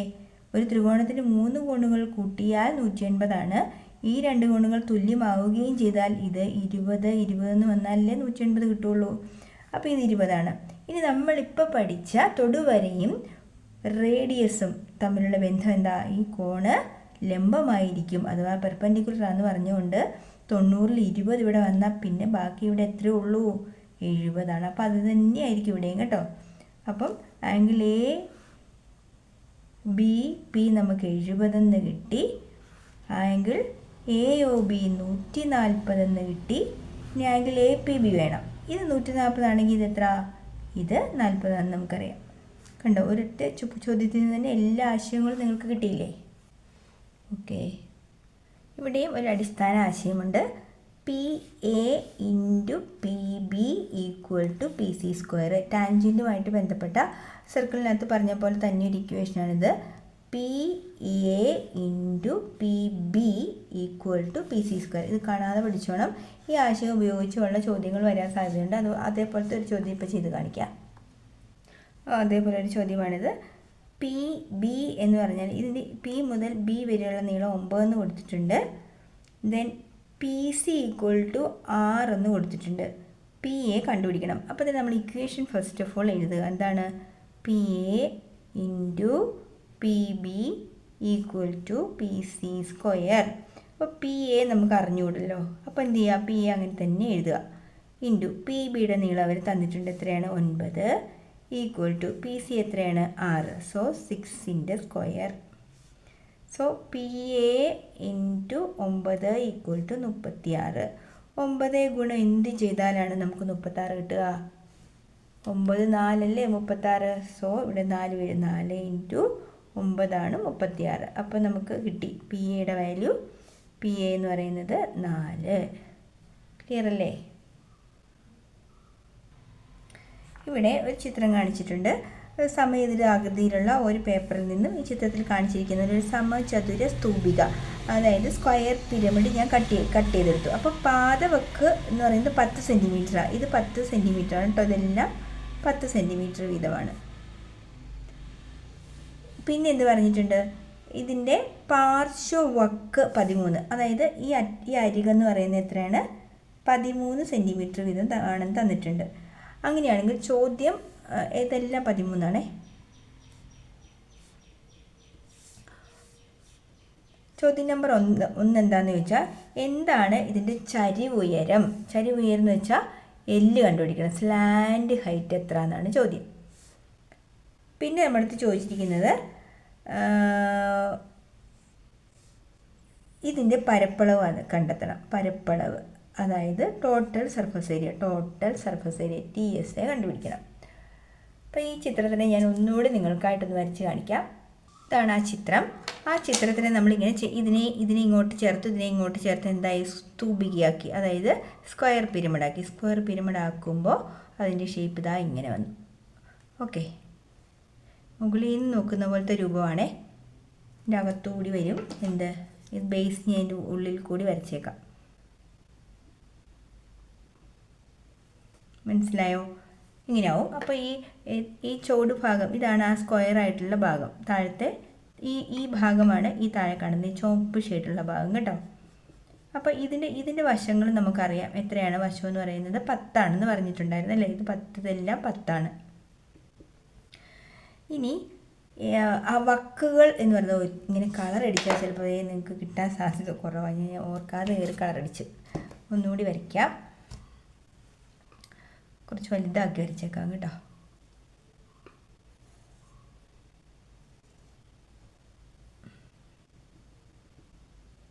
കളറൊക്കെ അടിച്ചാൽ ചിലപ്പോൾ കൺഫ്യൂഷൻ ആവും കേട്ടോ, അതുകൊണ്ടാണ്. ഇനി ഇവിടെ നമുക്ക് വേണ്ടത് ഒന്ന് ചരിവുയരം എന്ന് പറഞ്ഞാൽ സ്ലാൻഡ് ഹൈറ്റ് എന്ന് വെച്ചാൽ ഈ ഒരു ത്രികോണത്തിൻ്റെ കറക്റ്റ് മിഡിൽ പോയിന്റിൽ കൂടി വരയ്ക്കുന്ന ഈ ലൈനാണ് എന്തെന്ന് നമ്മൾ പറയുന്നത് സ്ലാൻഡ് ഹൈറ്റ് അഥവാ എൽ എന്ന് വിളിക്കുന്നത് കേട്ടോ. അപ്പോൾ എല്ല് കണ്ടുപിടിക്കാനായിട്ട് ഇതിൻ്റെ വക്ക് 10 ഫുൾ, ഈ ചതുരത്തിൻ്റെ വക്ക് എന്ന് പറഞ്ഞാൽ 10 ആണല്ലോ. അപ്പോൾ ഈ പകുതി 5 ആണല്ലോ. ഇനി ഇത് 13 തന്നിട്ടുണ്ട് ഈ വക്ക്. നോക്കി, ഇതിനെ ഞാൻ സെപ്പറേറ്റ് ഒന്ന് വരയ്ക്കാൻ പോവാണേ. ഒരു മട്ട ത്രികോണത്തിൻ്റെ പാദം 5ഉം കർണം 13 ആണെങ്കിൽ ഇത് കണ്ടുപിടിക്കാമല്ലോ നമുക്ക്. പൈതഗോറസ് തിയറം അനുസരിച്ച് 13ൻ്റെ സ്ക്വയറിൽ നിന്നും 5ൻ്റെ സ്ക്വയർ കുറച്ചാൽ മതി. 169 - 25 144ൻ്റെ വർഗ്ഗമായ 12 ആണ് എന്ത്? ഇത് ഈ ഹൈറ്റ്. അപ്പോൾ 12 എന്ത് സ്ലാൻഡ് ഹൈറ്റ് എന്ന് പറയുന്നത് 12 cm ആണ്. ഇനി നമുക്ക് അറിയേണ്ടത് എന്താണ്? ഇതിൻ്റെ പാർശ്വതല വിസ്തീർണം അല്ലെങ്കിൽ ലാറ്ററൽ സർഫസ് ഏരിയ LSA കൂടെ പാദം കൂടെ ആഡ് ചെയ്യുമ്പോൾ, അതായത് ബേസ് ഏരിയയും കൂടെ കൂട്ടുന്നതാണ് എന്ത്? TSA, total surface area. കാണാതെ പഠിച്ചോണം. ഇതൊന്നും പഠിച്ചില്ലെങ്കിൽ ഇത്ര ഓർക്കുക, A² + 2AL ആണ് എന്ത്? നമ്മുടെ total surface area of a square pyramid. അപ്പോൾ A² എന്ന് വെച്ചാൽ A എത്ര ആയിരുന്നു ഇവിടെ? 10 അല്ലേ? A 10 ആണ്. ഇത് ഈ 13 ഈ പ്രോബ്ലത്തിൽ ആവശ്യമില്ല കേട്ടോ, നമുക്ക് ചെരിവ് ഉയരം എല്ലാം ആണ് വേണ്ടത്. അപ്പോൾ 10ൻ്റെ സ്ക്വയർ + 2 × 10 × 12, അതായത് 100 + 10 × 2 24, 240 100 340 cm² ആണ് ടോട്ടൽ സർഫസ് ഏരിയ. ഓക്കെ, ഇനി കോണിൻ്റെ കാര്യം പറയാം. ഇതാണ് കോണ്. കോണിനെ സംബന്ധിച്ച് നമുക്ക് കണ്ടെത്തേണ്ട കാര്യങ്ങൾ എന്തൊക്കെയാണ്? ഇത് പറഞ്ഞ പോലെ CSA കണ്ടുപിടിക്കാം, TSA കണ്ടുപിടിക്കാം, വോളിയം കണ്ടുപിടിക്കാം. ഞാൻ സ്ക്വയർ പിരമിഡിൽ വോളിയം പറഞ്ഞില്ലല്ലോ. സ്ക്വയർ പിരമിഡിൻ്റെ LSA എന്ന് പറയുന്നത് 2AL, TSA എന്ന് പറയുന്നത് A² + 2AL, വോളിയം = 1/3 A²H. ഈ 1/3 A²Hൻ്റെ ഇക്വേഷൻസ് എല്ലാം വന്നത് എങ്ങനെയാണെന്നുള്ള കഥയൊക്കെ ടീച്ചർ ചില വീഡിയോയിൽ ഇട്ടിട്ടുണ്ട് കേട്ടോ, നോക്കിയാൽ മനസ്സിലാവും. അപ്പോൾ ഇവിടെ CSA എന്ന് പറഞ്ഞാൽ പൈ സർക്കുലാർ ഫോമിലായതുകൊണ്ട് ഇവിടെ പൈ നിർബന്ധം കേട്ടോ, πRL. ടോട്ടൽ സർഫസ് ഏരിയ വരുമ്പോൾ ബേസ് πr² + πRL. കാണാതെ പഠിച്ചോണം കേട്ടോ ഇക്വേഷൻ, പഠിക്കാത്തവരുണ്ടെങ്കിൽ. വോളിയം 1/3 πr²H, ബേസ് ഏരിയ × ഹൈറ്റിൻ്റെ 1/3 ഭാഗം കേട്ടോ. അപ്പം ഇതിനകത്തുനിന്ന് R കണ്ടെത്തുക എന്നൊക്കെ ഉള്ളതാണ്. R ചിലപ്പോൾ ഉണ്ടാവും, ഹൈറ്റ് ഉണ്ടാവും, ചിലപ്പോൾ L കണ്ടെത്തേണ്ടി വരും. അപ്പോഴെല്ലാം നമ്മൾ പൈതഗോറസ് തിയറം ഉപയോഗിക്കണം. അപ്പോൾ ഇതിൽ നിന്ന് സാധാരണ ചോദിച്ചു കാണുന്ന ഒരു ചോദ്യം, ഒരു സെക്ടറിൽ നിന്ന് കട്ട് ചെയ്തെടുത്ത് അത് ചുരുട്ടി ഉണ്ടാക്കുക എന്നൊക്കെ പറഞ്ഞ ചോദ്യമുണ്ട്. അത് നമുക്ക് ചെയ്യാം. ഇവിടെ ഒരു ചോദ്യമുള്ളത്, 12 സെൻറ്റിമീറ്റർ ആരവും കേന്ദ്രകോൺ 120 ഡിഗ്രിയുമുള്ള ഒരു വൃത്താംശം എന്ന് പറഞ്ഞാൽ വൃത്തത്തിൻ്റെ ഭാഗം ഉപയോഗിച്ച് ഒരു വൃത്തസ്തൂപിക, ഒരു കോൺ നമ്മൾ നിർമ്മിക്കുന്നുവെങ്കിൽ കോണിൻ്റെ സ്ലാൻഡ് ഹൈറ്റ് എത്ര? കോണിൻ്റെ കോണാണ് കേട്ടോ, വൃത്തസ്തൂപിക എന്ന് വെച്ചാൽ കോണാണ്. കോൺ slant height of a cone. അതുപോലെ ബേസ് ഏരിയ, ബേസ് റേഡിയസ് കേട്ടോ, ബേസ് റേഡിയസ് കണ്ടുപിടിക്കണം. വക്രതല പരപ്പളവ്, അതായത് CSA, കർവ്ഡ് സർഫസ് ഏരിയ, ഇത്രയും കണ്ടെത്തണം. നമുക്കൊന്ന് വരച്ചെടുക്കാം. 12 സെൻറ്റിമീറ്റർ ആരവും കേന്ദ്രകോൺ 120 ഡിഗ്രിയും 12 സെൻറ്റിമീറ്റർ റേഡിയസും സെൻറ്റർ ആംഗിൾ 120 ഡിഗ്രിയുമുള്ള ഒരു വൃത്തത്തിൻ്റെ ഭാഗം കട്ട് ചെയ്ത് നമ്മൾ കോൺ ഉണ്ടാക്കാൻ പോവാം. 12 സെൻറ്റിമീറ്റർ റേഡിയസ് ഉള്ള ഒരു സർക്കിള്, അതിൽ 120 ഡിഗ്രി അളവിൽ നമ്മളിതിനെ മുറിച്ചെടുത്തു. ഇങ്ങനെ ഒരു ഭാഗം, ഒരു പീസ് മുറിച്ചെടുത്തു എന്ന് വിചാരിക്കുക. അപ്പോൾ സെൻറ്റർ ആംഗിൾ 120 ഡിഗ്രി. അതിനെ ഞാനിവിടെ എടുത്തുകൊണ്ട് വന്ന് അതിനെ എന്ത് ചെയ്തു? ചുരുട്ടി. ഇങ്ങനെ ചുരുട്ടി എന്താക്കി? നമ്മളൊരു കോണാക്കി മാറ്റി. മനസ്സിലാവുന്നുണ്ടോ? ഈ ഒരു പീസ് എടുത്തോണ്ട് നമ്മളിങ്ങനെ ചുരുട്ടുമല്ലോ, അങ്ങനെ ചുരുട്ടി എടുത്തോണ്ട്. അപ്പം ഫസ്റ്റ് ക്വസ്റ്റ്യൻ ഇതാണ്, സ്തൂപികയുടെ ചരിവ് ഉയരം, ഈ ചരിഞ്ഞ പൊക്കം സ്ലാൻഡ് ഹൈറ്റ് എത്രയാണ്? അപ്പോൾ ഈ ഹൈറ്റ് തന്നെയല്ലേ ഇവിടെ വന്നിരിക്കുന്നത്. അപ്പോൾ സ്ലാൻഡ് ഹൈറ്റ് L = എന്ത് തന്നെയാണ്? 12 സെൻറ്റിമീറ്റർ. അപ്പം ഈ വലിയ സർക്കിളിലെ റേഡിയസ്, ഈ ഇവിടുത്തെ R ഈ കോണിൻ്റെ, ഈ വൃത്തസ്തൂപികയുടെ എന്തായി മാറി? L ആയി മാറി. ക്ലിയർ ആവുന്നുണ്ടോ? വലിയ റേഡിയസ് ഇവിടെ എന്താണ്? L ആണ്. രണ്ടാമത്തെ ക്വസ്റ്റ്യൻ, ഈ റേഡിയസ് എത്രയാണെന്ന് നമുക്കറിയണം. ഇത് നമുക്ക് ഇപ്പം നിലവിൽ നമ്മുടെ കയ്യിലില്ല. അപ്പോൾ അതിനൊരു ഇക്വേഷൻ ഉണ്ട്, ഓർത്തോളുക, കാണാതെ പഠിച്ചോണം. ക്യാപിറ്റൽ R / സ്മോൾ r = 360 / നമ്മുടെ കയ്യിലുള്ള ആംഗിൾ. നമ്മുടെ കയ്യിലുള്ള ആംഗിൾ എത്രയാണ്? 120. നിങ്ങൾ പരീക്ഷയ്ക്ക് ഏത് ആംഗിളാണോ വരുന്നത് അത് എഴുതിക്കോണം. ഈ ഇക്വേഷനും കാണാതെ പഠിച്ചോണം. Capital R / small r. നിങ്ങൾ സ്മോൾ r ആണ് മുകളിൽ എഴുതുന്നതെങ്കിൽ ഈ 120 മുകളിൽ എഴുതിയാൽ മതി കേട്ടോ. റേഷ്യോ കറക്റ്റായിട്ട് എഴുതിയാൽ മതി. Capital R / small r = 360 / 120. അപ്പോൾ ക്യാപിറ്റൽ R എന്ന് പറയുന്നത് നമുക്കറിയാം എന്താണ്? ഈ 12. സോ 12 / R = ഇത് വേണം 0 കട്ട് ചെയ്യാം. 12 36, 12 3 36, ഈസി ആയിട്ട് 3 എഴുതാം. ദെൻ ഇവിടെ നിന്ന് എന്ത് ചെയ്യാം, 6 കണ്ടുപിടിക്കാൻ എന്ത് ചെയ്താൽ മതി, 12/3. ഈ 3 ഇങ്ങോട്ട് കൊണ്ടുവന്നിട്ട് ഈ 6 അങ്ങോട്ട് കൊണ്ടുപോയാൽ പോരെ. സോ r = 4 = r അല്ലേ. 12 3 4 അല്ലേ 12. സോ റേഡിയസ് എത്രയാണ്, 4. ഇനി എന്താ പ്രോബ്ലത്തെ അവർ ചോദിച്ചിരിക്കുന്നത് എന്തൊക്കെയാണ്, CSA കണ്ടുപിടിക്കുകയാണ്. CSA ജസ്റ്റ് ഒന്നുമില്ല, CSA = πr/L ആണ്. അതായത് π × 4 × L എത്രയാണ്, 12. 12 4 48 π cm². ക്ലിയർ അല്ലേ.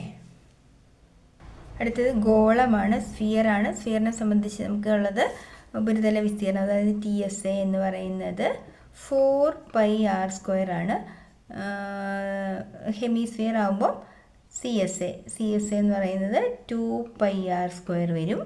ദെൻ വോളിയം എന്ന് പറയുന്നത് വോളിയം =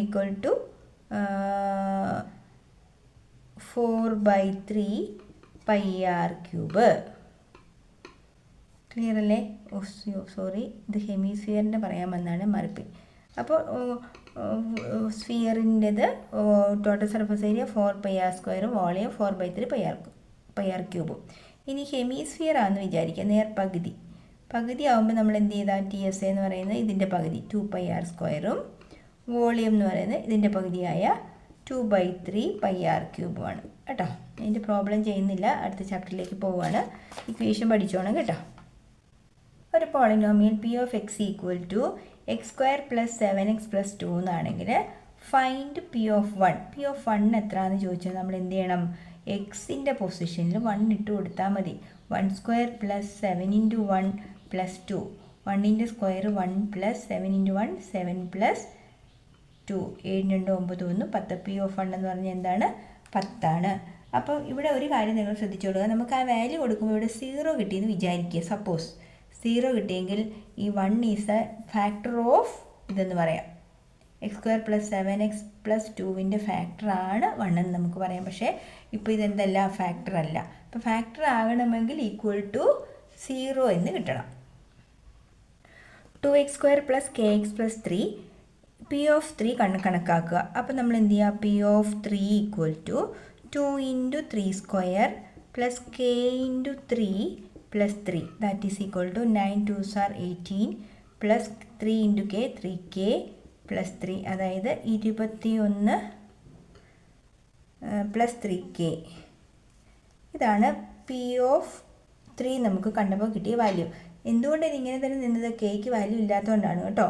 അപ്പോൾ അതിൽ ഓപ്ഷൻ ബി പറഞ്ഞിട്ടുണ്ട് x - 3 P(x)ൻ്റെ ഒരു ഘടകമാണ് എങ്കിൽ കെയുടെ വില. അപ്പോൾ നമുക്ക് എന്ത് കൊടുക്കാം, P(3) ഇങ്ങനെ കിട്ടിയെങ്കിൽ നമുക്ക് P(x - 3) ഒരു ഘടകമാണെന്ന് പറഞ്ഞാൽ എന്ത് ചെയ്യാം, 21 + 3k = 0 എന്ന് കൊടുക്കാം.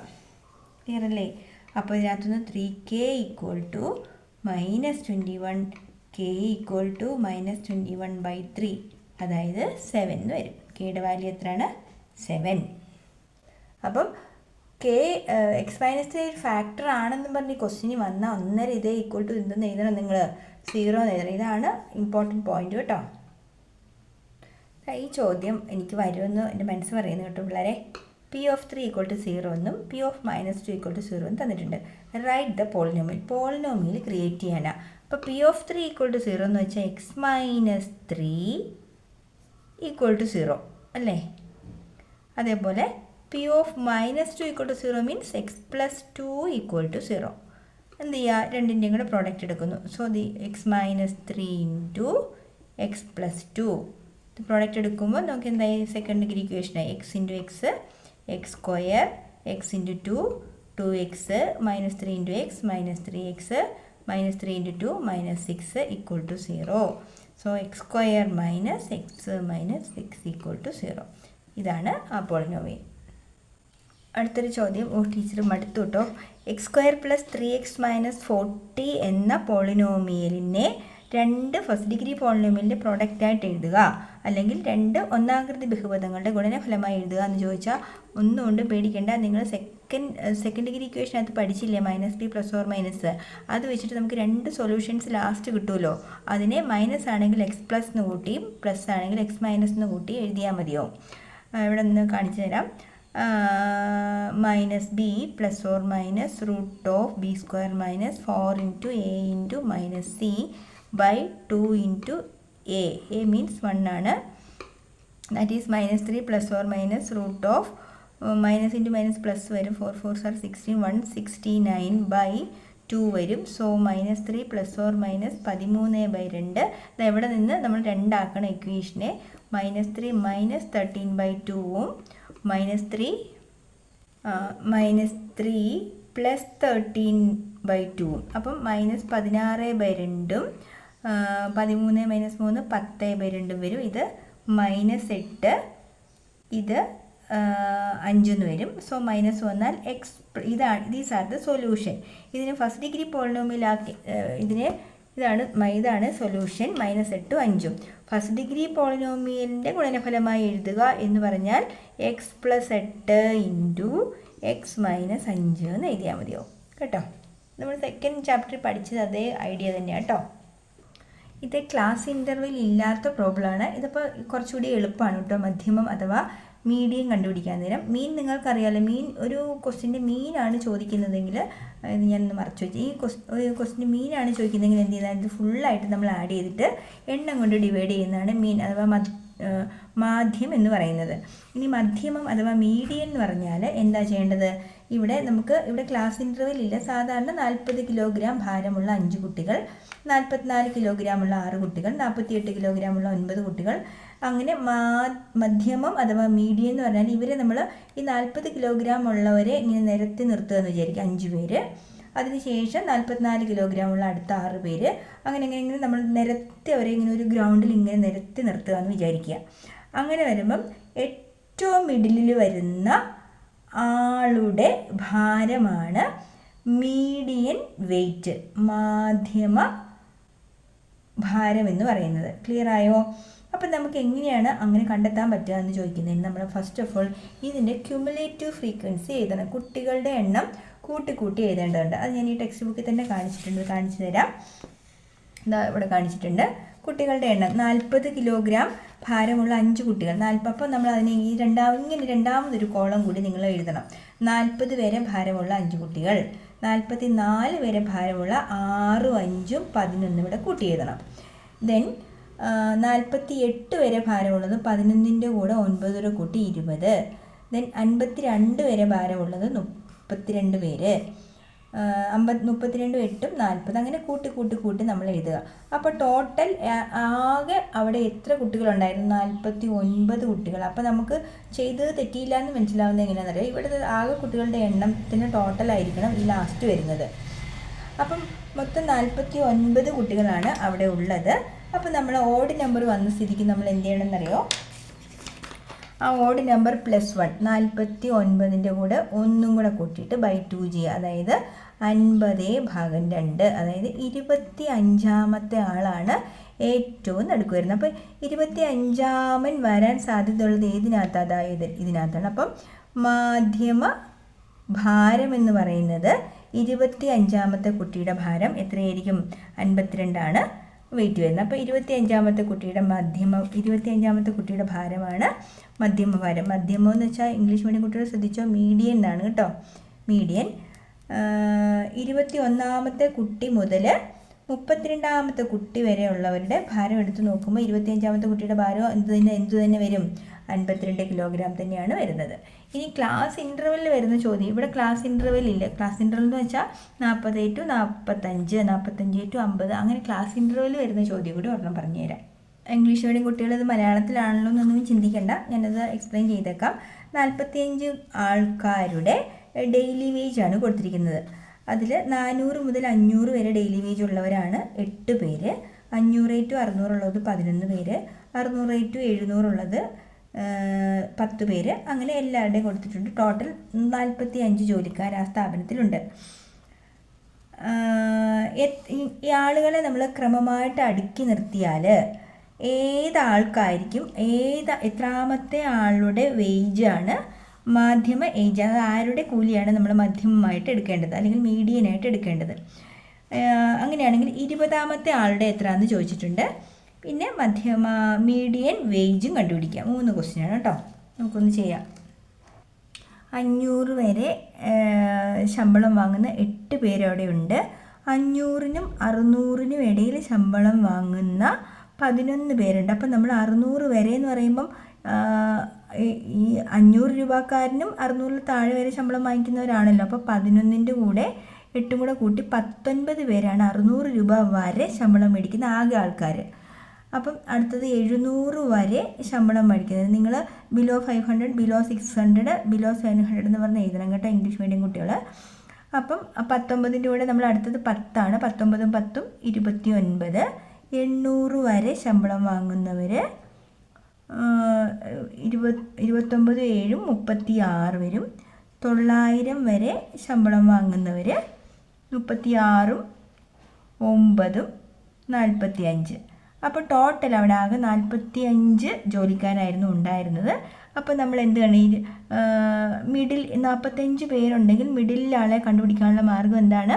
45 + 1/2, അതായത് 46/2, അതായത് 23ാമത്തെ ആളാണ് ഏറ്റവും നടുക്ക് നിൽക്കുന്നതാണ്. അപ്പോൾ 23ാമൻ്റെ ശമ്പളമാണ്. അപ്പോൾ 23ാമൻ ഏതിനകത്ത് വരും? ഇൻ ബിറ്റ്വീൻ ഈ ഒരു പെട്ടിക്കുള്ളിൽ വരും. ശരിയല്ലേ? 23ാമൻ 8ാമത്തെ ആൾ വരെ 500 രൂപയാണ്. 19ാമത്തെ ആൾ വരെ 600 രൂപയാണ്. 19ാമത്തെ ആളും 29ാമത്തെ ആളിനും ഇടയിലാണല്ലോ 23ാമത്തെ ആൾ. അപ്പോൾ അയാളുടെ ശമ്പളം ഇതിനിടയിൽ എവിടെയോ ആണ് നിൽക്കുന്നത്. അപ്പോൾ നമുക്കറിയണം, ഈ 19 തൊട്ട് 29 വരെ 10 പേരില്ലേ, അവരുടെ ശമ്പളം ഇങ്ങനെ കൂടി വരും. കുറച്ച് വേരിയേഷൻ ഉണ്ടാവും. അപ്പോൾ ആ വേരിയേഷനാണ് നമ്മൾ ആദ്യം കണ്ടുപിടിക്കേണ്ടത്. അപ്പം ഇവിടെ നമുക്ക് നോക്കേണ്ടത് ആരുടെ, ഓപ്ഷൻ എ എന്താണ്,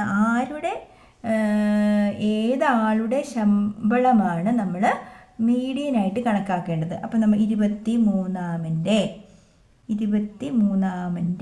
അങ്ങനെ തന്നെ എഴുതണം കേട്ടോ. 23rd person അങ്ങനെ തന്നെ എഴുതണം. ഓപ്ഷൻ ബി ഇനി ചോദിച്ചിരിക്കുന്നത് എന്താണ്? 20ാമത്തെ ആളുടെ കൂലി. ഒരു ബന്ധവുമില്ലാതെ 20ാമത്തെ ആളുടെ കാര്യം ചോദിക്കാനുള്ള കാരണം എന്നാ? ഇവിടെ നമുക്കിനി ഒരു കാര്യം ഇവിടെ ശ്രദ്ധിക്കണം. ഇനിയുള്ള പോയിന്റ് വളരെ ശ്രദ്ധിക്കേണ്ടതാണ്. നമുക്ക് എത്ര രൂപ വെച്ചാണ് ഇവിടെ ഓരോരുത്തർക്കും കൂടി വരുന്നതെന്നുള്ളതാണ് അറിയേണ്ടത്. കണ്ടോ, 36ാമത്തെ ആളൊക്കെ വരുമ്പോൾ 800 രൂപ ശമ്പളമായി. 29ാമത്തെ ആളിന് 700 വരെയേ ഉള്ളൂ. അപ്പോൾ 28ാമത്തെ ആളിന് 700നും ഏതാണ്ട് 690 സംതിങ് അടുത്തായിരിക്കും 28ാമൻ്റെ. അപ്പോൾ 20ാമൻ്റെ നമുക്ക് നോക്കാം. അതിനെന്താ ഒരു മാർഗം? അപ്പോൾ ഡി കണ്ടുപിടിക്കണം. എത്ര ഡിഫറൻസ് ആണ് ആരോഹണ ക്രമത്തിൽ എഴുതുമ്പോൾ എത്ര കൂടിയാണ് ശമ്പളം വരുന്നതാണ്. ഡി കണ്ടുപിടിക്കാനുള്ള മാർഗം ഞാൻ ഒരു ആരോമർക്ക് കാണിച്ചത്. ഇത് മൈനസ് ഇത് ഡിവൈഡഡ് ബൈ ഇത് മൈനസ് ഇത്.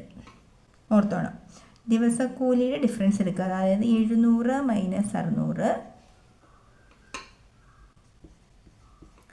ഡിവൈഡഡ് ബൈ 29 - 19 എത്ര വരും?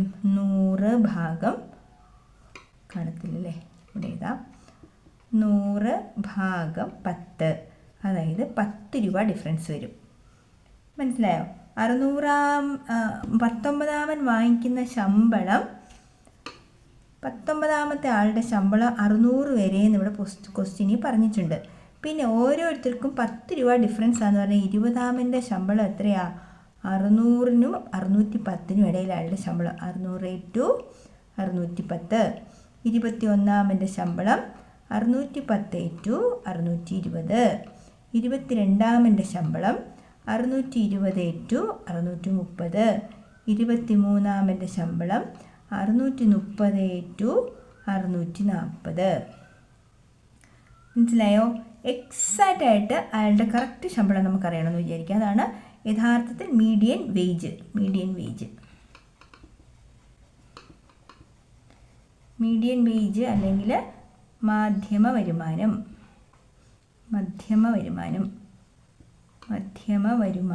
എന്ന് പറയുന്നത് 630നും 640നും കറക്റ്റ് നടുക്ക് എത്ര വരും?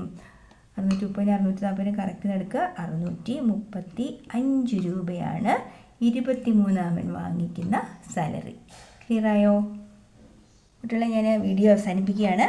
പിന്നെ എനിക്ക് നിങ്ങളുടെ അടുത്തൊരു കാര്യം പറയാനുള്ളത്, നിങ്ങളുടെ കൂൾ ഓഫ് ടൈമിൻ്റെ സമയത്ത് നിങ്ങൾ ലാസ്റ്റ് ഭാഗത്തെ ക്വസ്റ്റ്യൻ ഉണ്ടല്ലോ 6 മാർക്കിൻ്റെ ക്വസ്റ്റ്യൻ, അത് കൂൾ ഓഫ് ടൈമിൻ്റെ നമ്മുടെ പാഠപുസ്തകവുമായിട്ട് യാതൊരു ബന്ധവുമില്ലാത്ത ചോദ്യങ്ങളാണ്. നമ്മളുടെ ലോജിക്കൽ തിങ്കിങ് ഇതുവരെ പഠിച്ച പാഠഭാഗങ്ങൾ 8-ലെ 9-ലെയൊക്കെ ചേർത്ത് വെച്ചിട്ടുള്ള ഒരു ചോദ്യമാവും. അപ്പോൾ ആ കൂൾ ഓഫ് ടൈമിൽ ആ ക്വസ്റ്റ്യൻ വളരെ വ്യക്തമായിട്ട് 5 മിനിറ്റിൽ നന്നായി വായിച്ചതിൻ്റെ ആൻസേഴ്സ് അപ്പം തന്നെ കണ്ടെത്താൻ ശ്രമിക്കുക. ആ 6 മാർക്ക് കളയാൻ ആരും ശ്രമിക്കരുത്. 6 മാർക്ക് നിങ്ങൾ മനസ്സോടെ വായിച്ചാൽ കിട്ടും. അപ്പോൾ ആ 6 മാർക്ക് നിങ്ങൾക്ക് ഫുള്ളായിട്ട് കിട്ടട്ടെ.